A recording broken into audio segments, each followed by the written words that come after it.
sermón de la semana de la Iglesia Cielos Abiertos. Esperamos que disfrutes del mensaje del pastor Rodrigo Campagnolo. Para obtener más información acerca de este podcast y otros recursos, seguinos en Instagram como Cielos Abiertos Funes. Hoy quiero compartir un mensaje en lo que me queda de reunión, porque ya me la dejaron complicada. Ustedes saben que la capacidad de resumen no es mi fuerte, pero vamos a hacer todo lo que se puede. Amén. Esta semana el Señor me habló mucho y lo vine haciendo, posiblemente ya hace varias otras también, de alguna manera u otra, respecto de Jesús, el Cordero de Dios. ¿Cuántos saben que Jesús es el Cordero de Dios? Miren esa cara. Es increíble, ¿no? Como pensar, como imaginarnos que el Dios Todopoderoso, el que mantiene a cada planeta en su órbita y todo en su lugar, y que echa fuera demonios y sana a los enfermos, se presenta a sí mismo como ese corderito, ¿no? A mí me hizo acordar una anécdota muy graciosa que tengo en mi familia. Resulta que cuando mis viejos conocen al Señor, pasan por una anécdota muy graciosa. Dice que ellos van a una iglesia, producto de una situación bastante crítica, y en un llamado, en donde dice, bueno, quien tenga necesidad pasa adelante, ellos pasan. Y pasan adelante y dice, Señor, necesitamos lo que sea que vos tengas para hacer, si existís, no entendemos nada, pero algo hace, por favor. Entonces cuando viene una persona y les ora, ellos simplemente se caen como desmayados. Pero así, ¡pa! Los dos, tipo dominó, ¡pa! Cuando se ve que estuvieron tanto tiempo tirados ahí en el piso que cuando se levantan ya no había nadie que les explicara qué pasó. Lo dejaron. Entonces, imagínate esa escena que vos te levantás y no hay nadie. Y no sabes si te vendieron los órganos. ¿Qué te pasó? Te empezás a tocar. Entonces, van en el auto un poco asustados, diciendo, ¿qué nos pasó? ¿Nos drogaron? ¿Qué nos pasó? Y entonces, no me acuerdo quién, si mi viejo o mi vieja, dice, yo lo último que me acuerdo es que este fulano que me oraba, Marce, prende las luces, las térmicas dobles, que este fulano que oraba, lo último que dijo fue, en el nombre de Jesús, el Cordero de Dios. Y dice, eso fue lo último que me acuerdo. Lo último que me acuerdo, en el nombre de Jesús, el Cordero de Dios. Y entonces salta mi vieja y dice, pará, ¿no serán macumba esto? ¿Que van matando animales? ¿Dónde nos metimos? Imagínate, cada vez peor. Pero resulta que mi viejo tenía una historia de monaguillo y dice, pará. Yo me acuerdo que el cura decía, Cordero de Dios, que quitas el pecado del mundo. Ahí está, ¿no estarán hablando de Jesús? Y ahí le bajó el alma al cuerpo. Porque esto de que es el Cordero de Dios parece algo que hemos escuchado, pero que no tenemos mucha idea de qué es, ¿no? Quiero contarles una historia que está en Juan capítulo 1. A ver qué me acompaña, Juan capítulo 1, desde el verso 19 en adelante, para poner un poco en contexto de qué vamos a hablar hoy. Juan capítulo 1, verso 19 en adelante. Algo que me olvidé. Quiero darle la bienvenida a los que han venido hoy por primera vez. Tenemos gente que vino por primera vez, ¿no? Allá veo algunos, pero ¿hay alguien más? Levanten la mano a ver los que han venido hoy por primera vez. Nada. Bueno, ya lo recibimos con un aplauso. Espero que se sientan cómodos. Estamos medio loquitos, pero es lo que hay. Dios los bendiga mucho. Juan capítulo 1, verso del 19 al 34. Dice así. Este es el testimonio de Juan. Está hablando de Juan el Bautista, ¿ok? Cuando los judíos de Jerusalén enviaron sacerdotes y levitas a preguntarle quién era. Miren lo que dice. Juan dice, no se negó a declararlo, sino que confesó con franqueza, yo no soy el Cristo. ¿Quién eres entonces?, le preguntaron. ¿Acaso eres Elías? No lo soy. ¿Eres el profeta? No lo soy. Entonces, ¿quién eres? Tenemos que llevar una respuesta a los que nos enviaron. ¿Cómo te ves a ti mismo? Qué buena pregunta. Esa ya se me está ocurriendo otra prédica para el domingo que viene. Yo soy la voz del que grita en el desierto, enderecen el camino del Señor, respondió Juan, con las palabras del profeta Isaías. Algunos que habían sido enviados por los fariseos lo interrogaron, pues si no eres el Cristo, ni Elías, ni el profeta, ¿por qué bautizas? Yo bautizo con agua, pero entre ustedes hay alguien a quien no conocen. Qué feo eso, que esté entre ustedes y no lo conozcan. Bueno, otra prédica se me ocurre para dentro de 2 domingos. Si que viene después de mí, al cual yo no soy digno ni siquiera de desatarle la correa de las sandalias. Todo esto sucedió en Betania, al otro lado del río Jordán, donde Juan estaba bautizando. Miren lo que dice acá.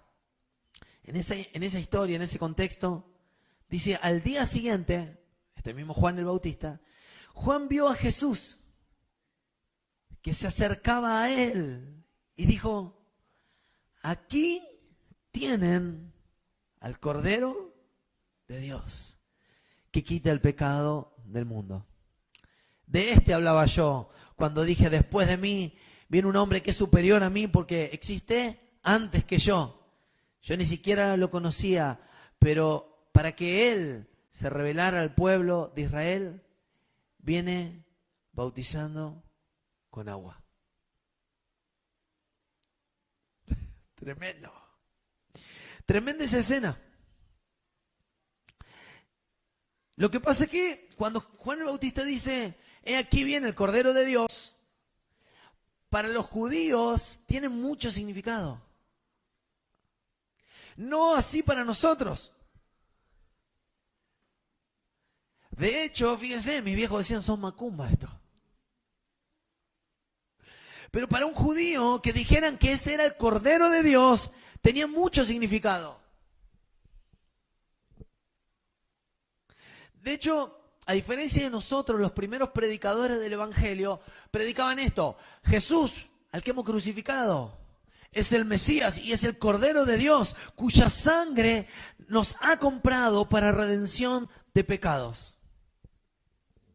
Y en ese día que Pedro predica, 3.000 se convierten. ¿Por qué? Porque el solo escuchar que Él era el Cordero de Dios, que quita el pecado del mundo, cuya sangre nos ha comprado, nos ha redimido del pecado, ya era todo lo que por muchos años el pueblo de Israel había estado necesitando escuchar. Lo que pasa es que nosotros no somos judíos. Y gracias a Dios, dicen algunos ahí, que no se quieren circuncidar. Pero además pero el problema es que esto nos quita contexto. El problema es que esto nos quita contexto que ellos sí tenían. Por eso yo quiero, antes de comenzar con este mensaje, ponernos en contexto. Ponernos en contexto de qué significaba un cordero cuya sangre servía para la redención de los pecados. Entonces, quiero ponerte en contexto hablándote brevemente del origen, de la historia, de la naturaleza, de la eficacia, del sacrificio de animales en el Antiguo Testamento o en el Antiguo Pacto. Primero quiero decirte cuál es el origen de estos sacrificios, porque vos sabías que antes de Jesús, en el Antiguo Testamento, el pueblo sacrificaba animales. ¿Sabías eso? ¿Sabes? Esto no es algo que se les había ocurrido. El origen del sacrificio ocurre en el cielo. Éxodo capítulo 12 habla de la importancia de preparar de antemano un animal para que días después fuera sacrificado para 2 cuestiones: para adoración a Dios y para expiación de los pecados del pueblo. Lo que ocurre es que esta preparación de antemano también tiene un correlato en la eternidad. Porque Apocalipsis capítulo 13, verso 8 dice que Jesús es el Cordero de Dios que fue inmolado en la fundación del mundo. Por eso empezamos a discernir que el sacrificio ordenado en Éxodo es solo la sombra o el ejemplo de algo que estaba ocurriendo espiritualmente y que el pueblo percibía. Es un sacrificio ordenado en el cielo, pero instituido en la tierra, en Éxodo, a través de Moisés, ¿hasta qué? Hasta que Cristo, el Cordero de Dios, el sacrificio perfecto, fuera inmolado.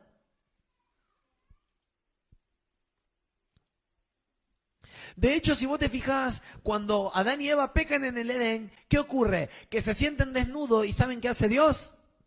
Agarra un animal y con las pieles, con la piel de ese animal, les hace ropas. En Génesis capítulo 3 ocurre el primer sacrificio y fue instituido por Dios. ¿Para qué? Para tapar el pecado.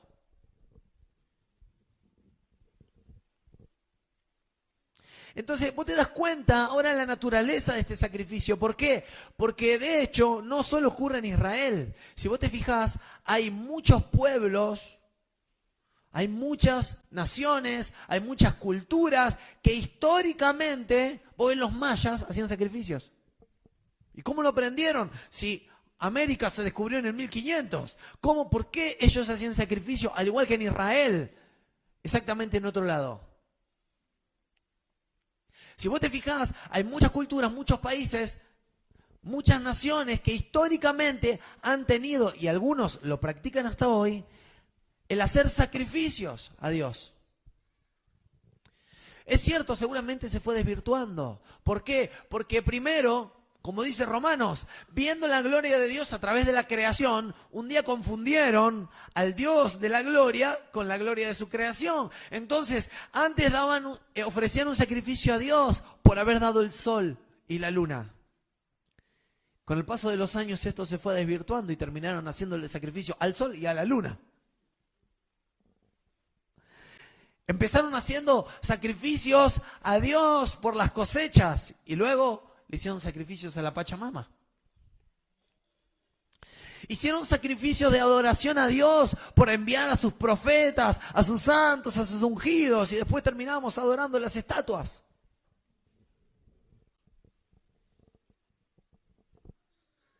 Porque Jesús dice, el que adora tiene que adorar en espíritu y en verdad. Y se ha perdido eso. Ni estamos adorando en espíritu ni estamos adorando en verdad. Por eso ya adoran lo que no deberían adorar. Juan en el Apocalipsis se encuentra con un ángel y lo adora. Y el ángel le dice, estás loco, levántate ya. Solo a Dios adora.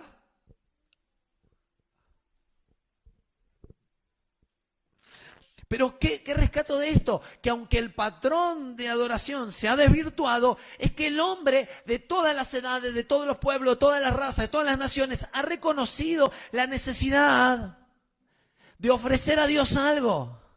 Primero, que ha reconocido la superioridad de Dios. Y segundo, que ha reconocido la necesidad de darle a Él algo en adoración. Pero además esto, ha reconocido la necesidad de expiar sus pecados entregándole algo.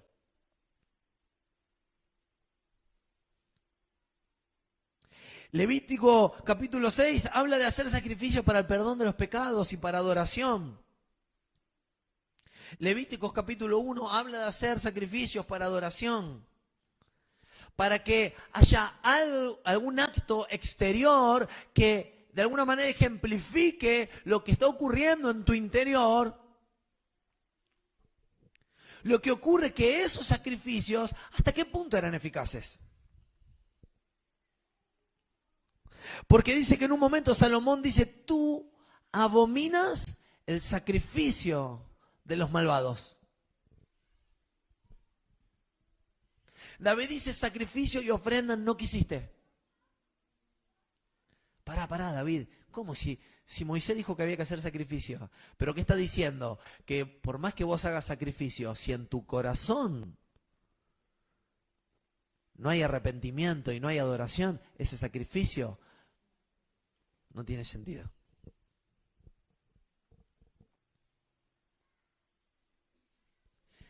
Pero así todo, En la historia se han hecho sacrificios para adorar a Dios, reconociendo su superioridad y para expiar los pecados del pueblo. Es una noción que hemos traído desde siempre. Y no tiene que ver solo con la fe cristiana, el reconocimiento de una deidad y en la necesidad de expiar los pecados, la necesidad de sanar la relación con ese Dios, ha estado vigente en todas las generaciones, en todas las razas, en todas las naciones. Lo que ocurre es que los sacrificios por sí mismos no alcanzaban, no tenían la eficacia necesaria. ¿Por qué? Porque cuando tu corazón no está en ese sacrificio, el sacrificio es de tu boca para afuera. Por eso en algún momento, en el medioevo, la iglesia vendía perdón de pecados para que vos puedas seguir pecando como quieras.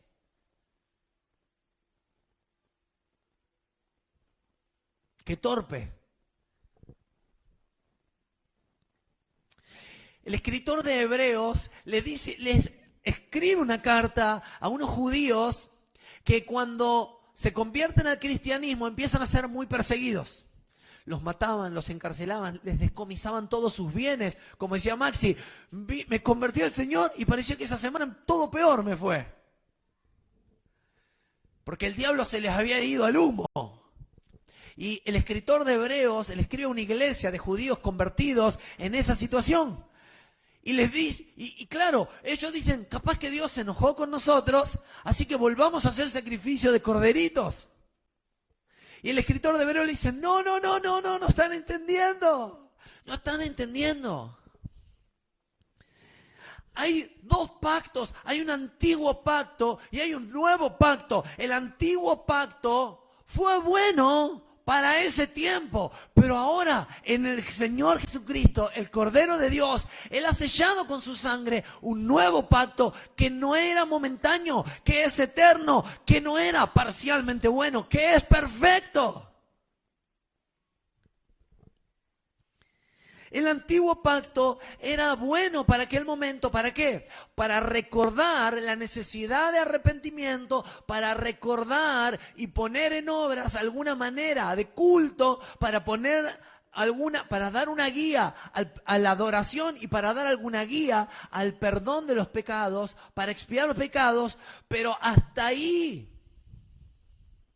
Porque el nuevo pacto es mejor. ¿Sabe por qué? Porque esos animalitos no tienen poder para redimir nada. Vos podés matar ese animalito y seguir siendo un mundano. Vos podés seguir yendo a la iglesia y ser un mundano. Y podés levantar tus manos y que tu corazón esté en otro lado. Los animales no pueden... Miren, acompáñame, mirá lo que dice Hebreos capítulo 10. Mirá qué interesante. Hebreos capítulo 10, verso 4.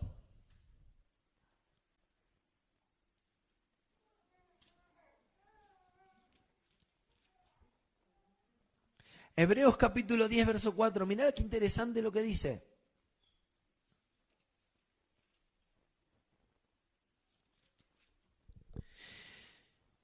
Voy a leer del verso 1 al verso 4. Dice, la ley es solo una sombra de los bienes venideros y no la presencia misma de estas realidades.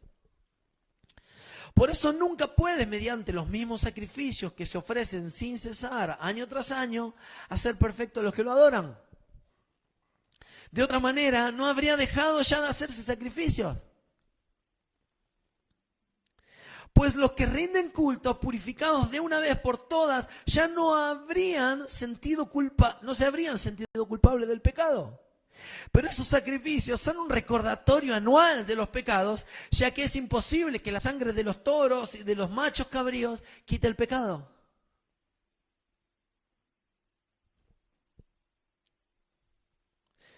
Por eso, al entrar en el mundo, Cristo dijo, a ti no te complace en sacrificio ni ofrenda. En su lugar me preparaste un cuerpo. No te agradaron ni holocausto ni sacrificio por el pecado. Por eso dije, aquí me tienes. Como el libro dice de mí, he venido, oh Dios, para hacer tu voluntad.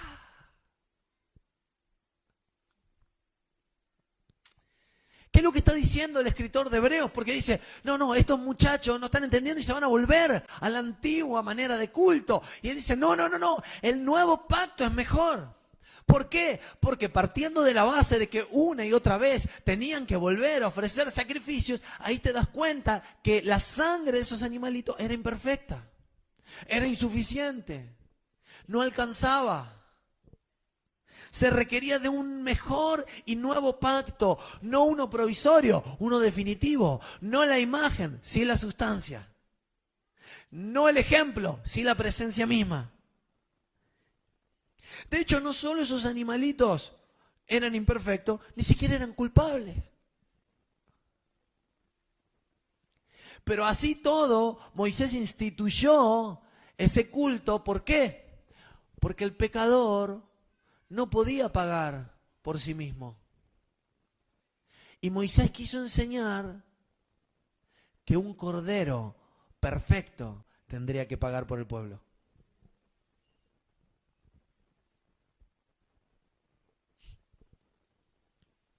Te digo más, no solo que el animalito no podía perdonar los pecados, no solo que su sangre era insuficiente, sino que hasta el sacerdote era insuficiente.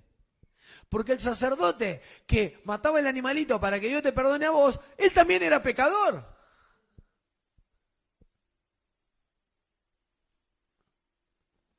Entonces, ni el animalito, ni la sangre, ni el sacrificio, ni el sacerdote eran perfectos para el perdón de los pecados. ¿Por qué? Porque el antiguo pacto fue dado a los hombres, ¿para qué? Para enseñarle a la gente que un día Dios enviaría un cordero sin mancha, un cordero perfecto, que moriría por vos, que moriría por mí, de una vez y para siempre, y nos daría acceso a la presencia del Padre.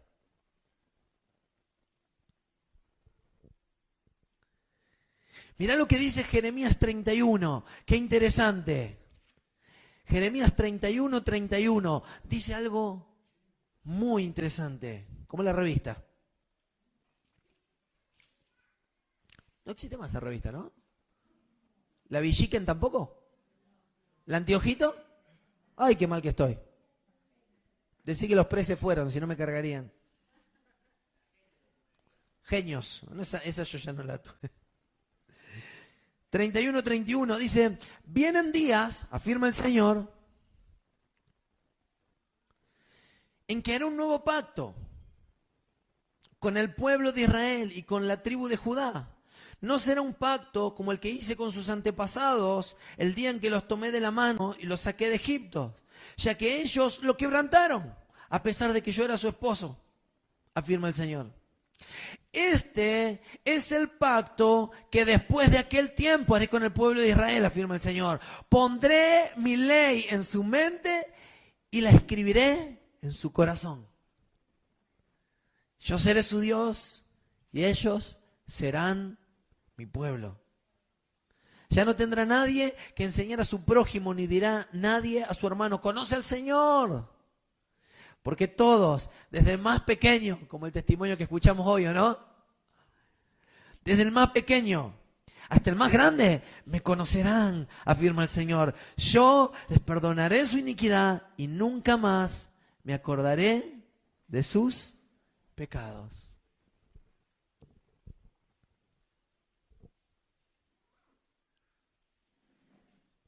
¿Qué es lo que está diciendo Juan el Bautista cuando dice, muchachos, he aquí, miren, Él es el Cordero de Dios? En este contexto, los discípulos dicen, no.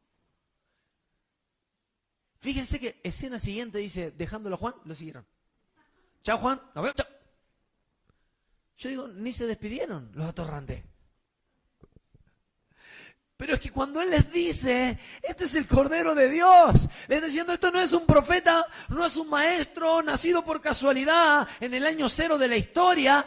Este que ven ahí, en vivo y en directo, Jesús es el Cordero de Dios que quita el pecado del mundo. Su expiación fue predeterminada en la eternidad, sí. fue prefigurada en el ritual de todos estos miles de años de nuestro abuelo, tatarabuelo, pero ¿saben qué?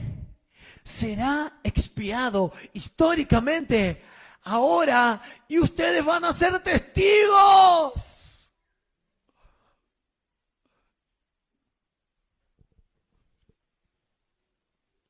¿Vos te imaginás la cara de esos muchachos? ¿Vos te imaginás que no había para filmar encima? La desesperación que no terminó Juan de hablar y ya estaríamos todos con el Instagram Live. ¿No? Ese cordero que fue inmolado en la fundación del mundo, que fue prefigurado en el sacrificio de corderos desde Adán, miles de años, con Moisés, con Abraham, miles de años, hasta ese momento. Pero ahora históricamente sería expiado, sería sacrificado para la expiación, perdón, y ellos serían testigos. Por eso, si vos agarrás la palabra de Dios, los que escriben los evangelios hablan en mayor o en menor detalle de todo su ministerio de Jesús. Poco de su niñez, bastante de su ministerio, pero mucho y con mucho detalle de la pasión de Cristo. Porque Él es, para ellos, fundamentalmente, el Cordero de Dios que quita el pecado del mundo.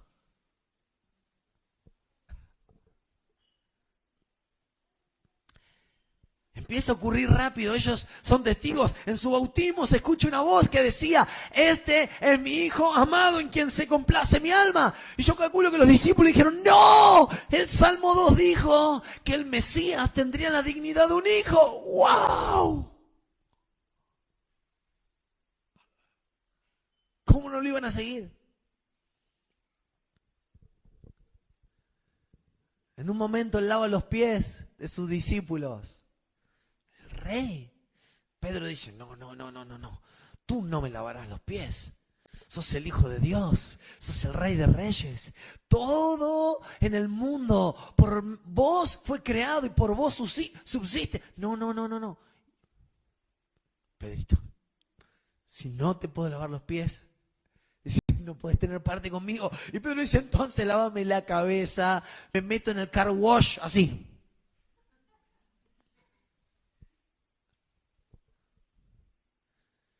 ¿Por qué? Porque Isaías 42 dice que él sería el siervo. Fue tentado en el desierto y se negó a tomar el camino fácil. Decidió tomar la cruz, confirmando Isaías 53 que decía que él sería un varón experimentado en todo quebranto. Fue crucificado entre ladrones, cumpliendo también Isaías 53, que dice que su suerte fue contada entre los malhechores. Yo creo, ellos no salían de su asombro. Jesús es, decían los primeros predicadores cristianos, Jesús es el Cordero de Dios que quita el pecado del mundo. Lo escuchamos de su propia boca. En Mateo 20 dice: el Hijo del Hombre no vino para ser servido, sino para servir, para dar su vida en rescate de muchos. ¿Hay alguno de esos muchos por acá?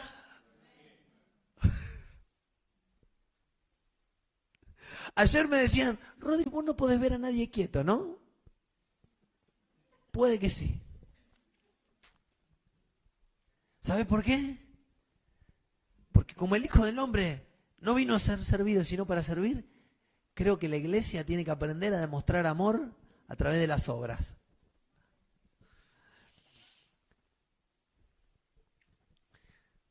Jesús es el Cordero de Dios que quita el pecado del mundo. Lo escuchamos de su boca. En la última cena, era un silencio que se sentían los grillos nomás. Todas nuestras miradas estaban a Él. Ese momento sabíamos que algo iba a pasar, no era una noche más. Él lo había preparado de manera tan minuciosa. Sabíamos que no era una noche más. Y en ese momento Él dice, tomó la copa, dio gracias y dijo, tomen esto, repártanlo entre ustedes. Porque no volveré a beber del fruto de la vid hasta que venga el reino de Dios. ¿Cómo, Señor?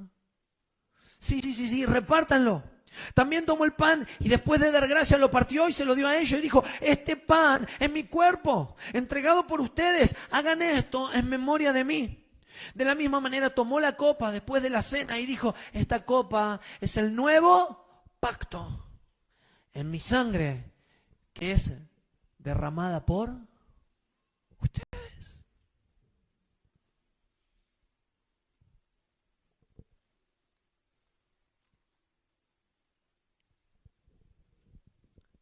¿Te vas poniendo en contexto? ¿Por qué cuando ellos escucharon, este es el Cordero de Dios que quita el pecado del mundo, salieron corriendo detrás de Él?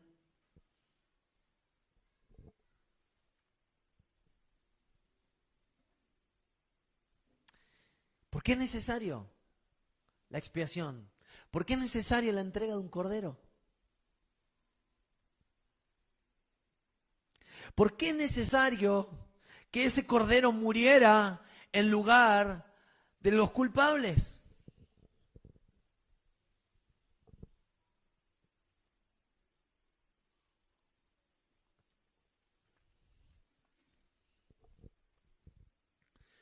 Básicamente por dos cosas. Primero, por la santidad de Dios. Y segundo, por el pecado. Porque Dios es santo. Porque Él es justo en su carácter y en su conducta. Porque Él ama la justicia y de hecho la Biblia enseña que su trono es un trono de justicia. En contraposición, el pecado es violencia a la constitución hecha por Dios.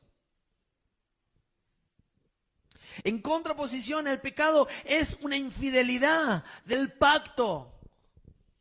Hablaba Maxi recién, ¿no? Nos casamos, hicimos un pacto con Dios. El pecado es una infidelidad al pacto. Es una infidelidad al pacto que nos deja a la merced de la fuerza de este siglo. Isaías 59 dice, fueron sus iniquidades las que han hecho división entre mí y ustedes. Por eso hoy ustedes son carne de cañón, porque ustedes se corran de mi cobertura.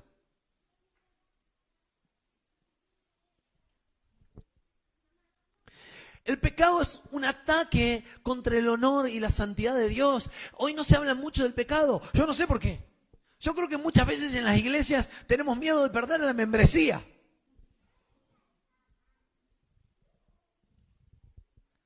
Pero ya que estamos en el baile, vamos a bailar. El pecado es una rebelión contra Dios. Es creer que nuestra voluntad o nuestra sabiduría son mayores a las suyas.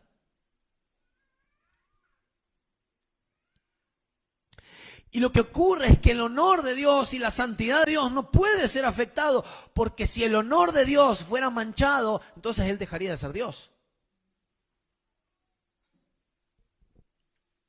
Su honor demanda una destrucción de aquel que lo resiste. Su santidad reacciona contra el pecado. ¿Y sabes qué? Esto en la Biblia se define como la ira de Dios. Esto en la Biblia se define como la ira de Dios. ¿Leíste alguna vez eso? Las copas de la ira de Dios. Y dice, y se encendió la ira de Dios. Se encendió la ira de Dios. Contra el pueblo tal, por causa del pecado, se encendió la ira de Dios y derramaré mi ira, dice el Señor.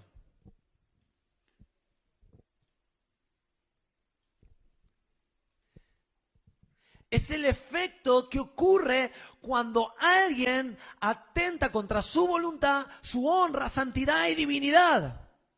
De su propia naturaleza sale su ira ante cualquier situación o ante cualquier persona que intente desafiar su santidad. Pero gracias a Dios, que su ira no es automática. No va en piloto automático. Su ira no es automática. ¿Sabe por qué? Porque está gobernada o limitada por su carácter, por su naturaleza y por su amor. ¿Cuántos saben que Dios es amor? Por eso su ira no es automática. Porque se limita por su amor. Entonces Dios le enseña al hombre, lo espera al hombre, lo exhorta al hombre, a veces calla de amor, a veces vuelve a hablar, demora su castigo, manifiesta su bondad. Te trae gente que te dice, cabezón, para un poco con lo que estás haciendo, estás yendo justo para el otro lado, estás cerrando en el blanco. Te trae gente que te manda un mensajito. Te pone una congregación al lado. A veces te salen mal algunas cosas como para que reacciones. Y lo triste de esto muchas veces es que el hombre malinterpreta la paciencia de Dios como si fuera una licencia para pecar. Pero quiero decirte algo, escúchame bien esto por favor, préstame atención. Porque aunque demorada o no, la retribución un día va a venir. Y finalmente todos rendiremos cuenta. ¿Sabes? Habacuc capítulo 2 dice, aunque la visión tardare, de cierto llegará. Y muchas veces yo he escuchado que la gente predica, vos seguí orando, porque aunque se tarde la respuesta de Dios, un día Dios va a hacer tu milagro. Como dice Habacuc 2. Pero ¿sabías algo? Habacuc 2 no está hablando de que sigas orando por un milagro. Está diciendo que si seguís siendo un cabezón, si seguís siendo un cabeza dura, tarde o temprano te va a venir el chirlo. Léelo. ¿Qué dice? Aunque la visión tardare, ustedes siguen haciéndose los locos. Pero aunque la visión tardare, porque Dios es misericordioso, tiene paciencia, un día se le va a salir la chaveta, quiso decir el profeta. A Dios no se le sale la chaveta. Él espera por amor. Pero mira lo que dice, acompáñame a Gálatas capítulo 6. ¿Estás ahí? Gálatas capítulo 6, verso 7. Dice algo muy interesante.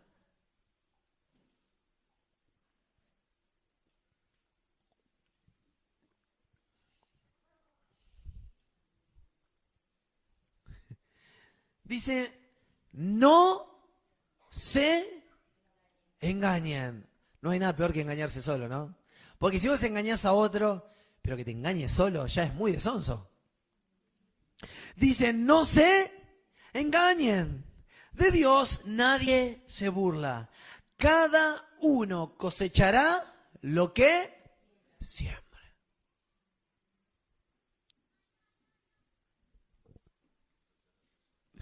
Hay veces que nos engañamos porque Dios es tan bondadoso y tan misericordioso y tan paciente que nos pensamos que la podemos dilatar indefinidamente. Pero dice, no se engañen. Ciertamente lo que el hombre sembrare, eso cosechará. Por eso era necesario la expiación. Porque en Dios coexisten la gracia y la justicia. La expiación hace justicia en ambos aspectos de su carácter. Porque en la muerte de Jesucristo Dios produjo tanto la justicia como la misericordia. Dios produjo en la muerte, en la expiación de la cruz, la justicia y la misericordia. ¿Me seguís hasta acá? Dios proporciona en la muerte de Jesús un plan de amor, un plan de perdón, pero también un plan de justicia.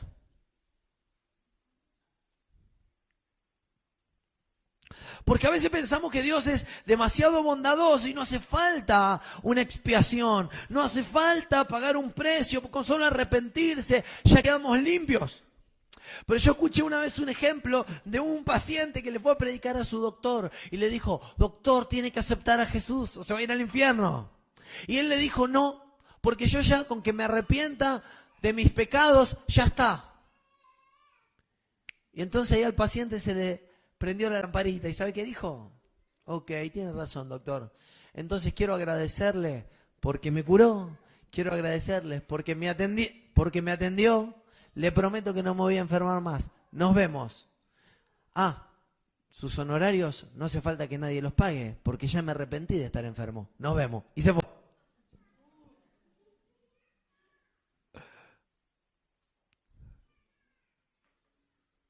Y el doctor se aceptó al Señor en ese momento. El Nuevo Testamento enseña que la expiación no solamente es posible, sino que es necesaria. Dios hace misericordia en su carácter de misericordioso, pero también hace justicia en su carácter de justo. ¿Me seguís hasta acá? Yo un día le decía, Señor, ¿cómo puede ser que tuviste que mandar a tu hijo? Si vos sos todopoderoso, ¿no se te ocurrió otra idea menos sangrienta? Vos sabés que, te digo la verdad, delante de Dios, yo servía al Señor y me costaba todavía entender la expiación. ¿Cuántos dijeron, pará, Señor, cómo fue necesario que tuviera que morir Jesús en la cruz para perdonar mis pecados? ¿Cómo es esto? ¿No te pasó alguna vez o me pasó a mí solo? Y orando con esa carga en mi corazón, tuve una visión. Y veo un padre, un niño y un vendedor en una mueblería de joyas carísimas, de muebles carísimos.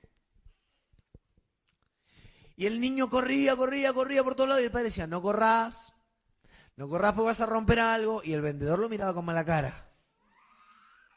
No corras, ¡pah! Le pegó a una estantería, la estantería se cayó y hizo tipo dominó, ¡pah! Y todas las cosas de cristal, de plata, de las maderas más finas que había, lo más caro, se hicieron añicos. Entonces en ese momento viene el vendedor a querer pegarle al niño para hacer justicia, para darle una enseñanza a esa criatura, para vengarse por lo que el niño había hecho, el que sabía que no tenía que hacer, que había sido advertido, lo que no tenía, y viene con toda su ira y grandote a darle a un niño, y en ese momento salta el padre y agarra la mano del vendedor para que el castigo no caiga sobre el niño. Y con una mirada bastó para que el vendedor se ubicara, porque sabía que si no, le tocaba lo había agarrado con la derecha, pero le tocaba a la izquierda.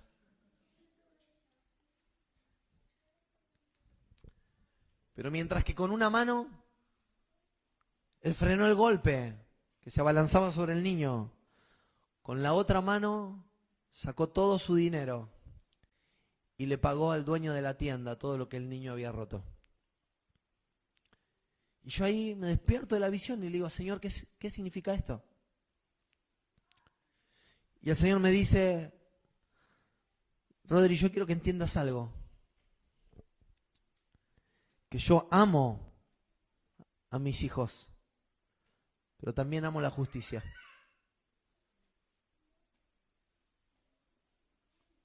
Que yo amo a mis hijos, pero también debo enseñarles a ellos el valor de la justicia. Por eso en esta visión donde el padre defiende al hijo, pero paga lo que el niño rompió, no solo que le está enseñando a ese niño cuánto lo ama, sino que le está enseñando también el valor de la justicia.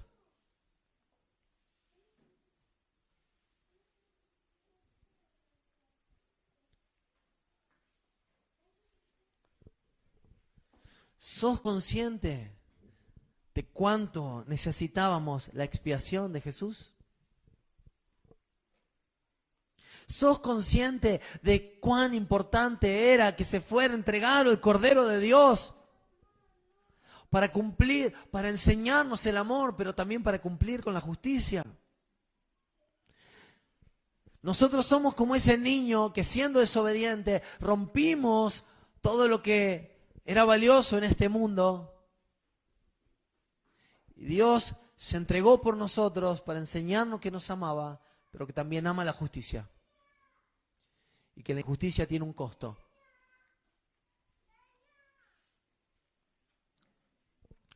Quiero terminar con esto. Enseguida le voy a pedir a Marce también que después pueda orar por esta semana. Pero quiero terminar con esto. ¿Qué es lo que ha hecho la muerte de Jesús, del Cordero de Dios? Vamos a la imagen del Cordero.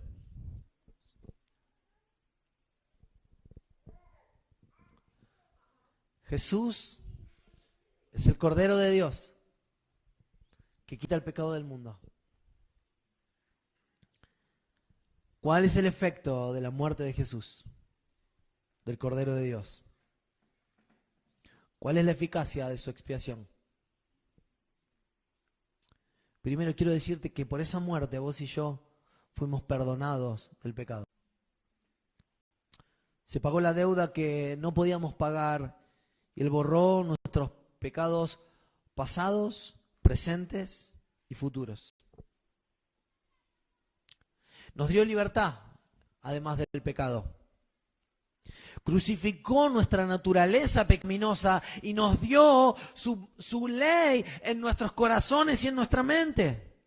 Romanos 6 dice que nuestra naturaleza pecaminosa fue crucificada para que ya no se enseñoree de nosotros.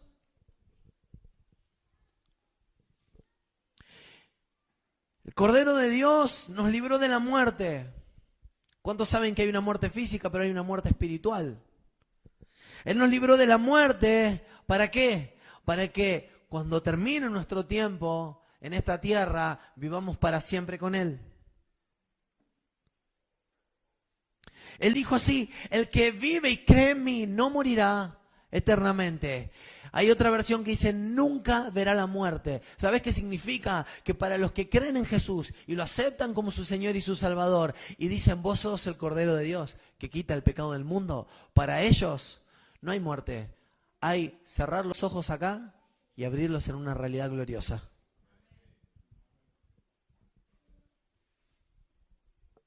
En esta pandemia muchos temían a la muerte, pero los que estaban en el Señor no tenían temor, porque sabían que sus tiempos estaban en las manos de Dios y porque sabían de que cuando terminara su vida en este lugar, abrirían los ojos en una realidad mucho más gloriosa.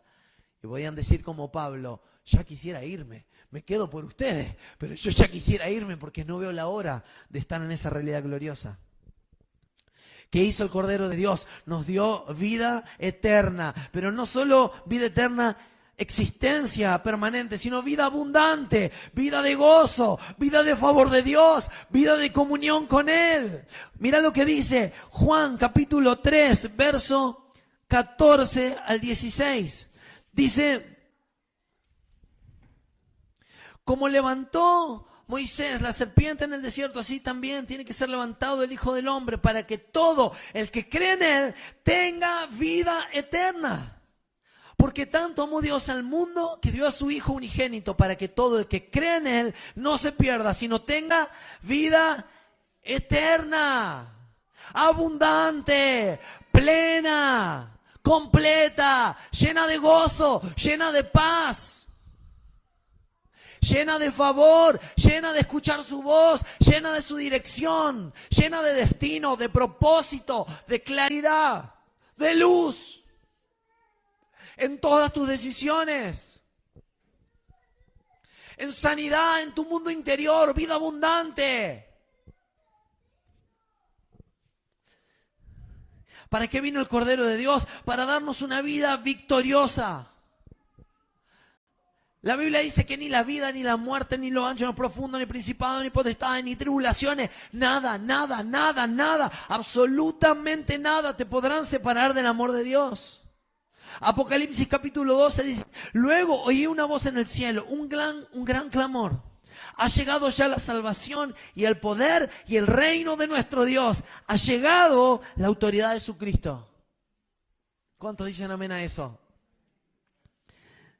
Porque ha sido expulsado el acusador de nuestros hermanos, el que los acusaba día y noche delante de nuestro Dios. Ellos lo han vencido por medio de la sangre del Cordero.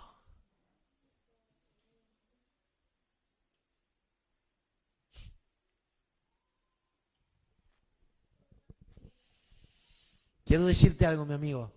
Con esto voy a terminar. Yo no sé si vos y yo habíamos tenido hasta hoy entendimiento de que Jesús era el Cordero de Dios que quitaba el pecado del mundo. Y el valor de su sacrificio y la eficacia de su sacrificio que te han traído vida y vida en abundancia. Que te han traído vida eterna. Que te han traído redención, que te han comprado, que te han puesto en comunión con Dios, que te han permitido, como los testimonios que escuchábamos hoy, escuchar la voz de Dios, orar por sanidad, restaurar matrimonios, ser cuidado en medio de las dificultades. Yo no sé si vos entendés que el Cordero de Dios te puso a cuentas con Él, expió los pecados, cumpliendo con la justicia y cumpliendo con el amor, cumpliendo con la justicia y cumpliendo con la gracia para que vos y yo nos acerquemos a Dios, no con culpa, sino con libertad. Para que Él pueda bendecirte, para que Él pueda multiplicarte, para que Él pueda conseguirte esa casa que estás tanto orando y necesitando y que te la muestre de antemano en una visión para que te acuerdes de que Él te la consiguió. Yo no sé si vos y yo tomamos conciencia, pero si no ha sido así hasta hoy, quiero invitarte a que hoy puedas decirle, Señor, vos sos el Cordero de Dios que quita el pecado del mundo, pero también sos el Cordero de Dios que ha quitado mi pecado. Acepto tu vida abundante, acepto tu gracia, acepto todo lo que tengas, lo que compraste para mí. Mira, termino con esto, lo dije ya 3 veces, fuerte. Un día venía del trabajo manejando por Circunvalación. Y algo dentro mío se encendió como un león rugiente. Y empiezo a orar por cobertura para mis hijos. Empiezo a orar y a los gritos como un loco adentro del auto. Yo calculo que si alguno miraba, se corría. Y algo en mi espíritu solamente me hacía clamar esto: la sangre de Jesús es suficiente, la sangre de Jesús es suficiente, la sangre de Jesús es suficiente. En un momento esa ira santa se me va y vuelvo a la normalidad y ahí digo, ¿qué me pasó? Cuando llego a casa, Máximo, que hoy está acá sentado en primera fila, viene de la escuela, después me entero que muchos estuvieron igual. En una época que estaba la gripe aviar, ¿te acordás? Que levantaba fiebre muy rápido y generaba convulsiones.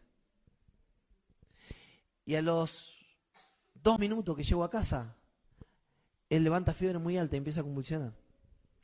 Y ahí me acuerdo de mi oración y empiezo a clamar sobre él. La sangre de Jesús es suficiente. La sangre del Cordero es suficiente. La sangre del Cordero es suficiente. Y él deja de convulsionar. Cuando llego el médico me dice, gracias a Dios, que fue solo tan poco la convulsión. Porque si hubiera convulsionado más de tantos minutos hubiera tenido daños severos. Por eso para mí no es teoría. Jesús es mi Cordero de Dios, que quitó mi pecado, que salvó mi vida, que salvó la vida de mis hijos. que me dio vida abundante, que me trajo paz donde había ansiedad, donde había temor, que me trajo gozo donde había tristeza, que me trajo abundancia donde había falta de sentido, que me trajo propósito donde había falta de propósito, que me trajo vida eterna, gozo y vida abundante. Y siempre y para siempre le voy a estar agradecido. Dios te bendiga.